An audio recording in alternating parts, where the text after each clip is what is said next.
12.2 દાખલા નંબર 12 હવે તમે જુઓ શું કહે છે પાણીની નીચેના ખડકો વિશે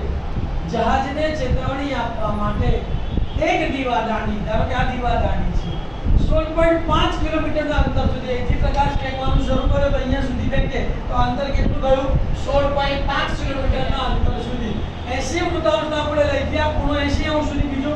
પ્રકાશ તો અહીંયા જાય તો આટલો જે ભાગ બન્યો શું બની ગયો લઘુવૃત્તાંશ આટલા અંતરની આ ક્ષેત્રફળની અંદર એ પ્રકાશ ફેંકી શકે છે બરાબર 80 વૃત્તાંશના ખૂણે લાલ રંગનો પ્રકાશ પાથરે છે તો સમુદ્રના જેટલા ક્ષેત્રફળ પર જહાજોને ચેતવણી અપાતી હોય તે શોધો y બરાબર 3.14 એટલે આટલા વિસ્તારમાં જહાજ આવી જાય તો એને ચેતવણી મળી શકે ખ્યાલ આવી ગયો તો અહીં વૃત્તાંશની ત્રિજ્યા કેટલી થશે r બરાબર તો પ્રકાશની લંબાઈ તો બરાબર 16.5 કિલોમીટર થીટા બરાબર 80 અંશ અને પાઈ કેટલો આપેલો છે 3.14 તો હવે જે શોધવાનું છે આપણે હેડિંગમાં લખીએ કે જહાજને લાલ રંગ દ્વારા ચેતવણી આપતા વિસ્તારનું ક્ષેત્રફળ બરાબર વૃત્તાંશનું ક્ષેત્રફળ બરાબર થીટા છેદમાં 360 ગુણ્યા પાઈ r સ્ક્વેર થીટાની જગ્યાએ કેટલા લખીશું 80 છેદમાં 360 ગુણ્યા પાઈ એટલે 3.14 તો 314 છેદમાં 100 r સ્ક્વેર એટલે 16.5 તો 165 છેદમાં 10 ગુણ્યા 165 છેદમાં 10 ચલો છેદ ઉડાડીએ ધ્યાન આપજો શૂન્ય ગઈ 2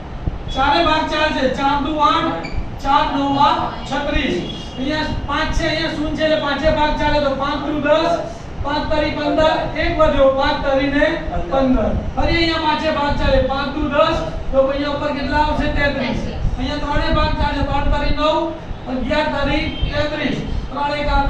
3 11 તરી 33 આ બે અને આ બે ગયા તો કેટલા વધ્યા બોલો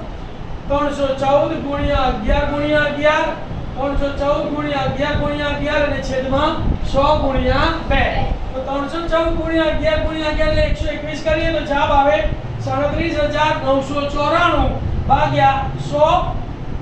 ગુણ્યા 2 તો એનો ભાગાકાર નો જવાબ આવશે 189.97 કિલોમીટર સ્ક્વેર ચાલો આ બધાને ભાઈ જો આપને મારો વિડિયો ગમ્યો હોય તો તમે લાઈક કરજો શેર કરજો અને બીજા વિદ્યાર્થીઓને પણ લાભ મળે તેના માટે એમને પણ શેર કરજો ઓકે થેન્ક યુ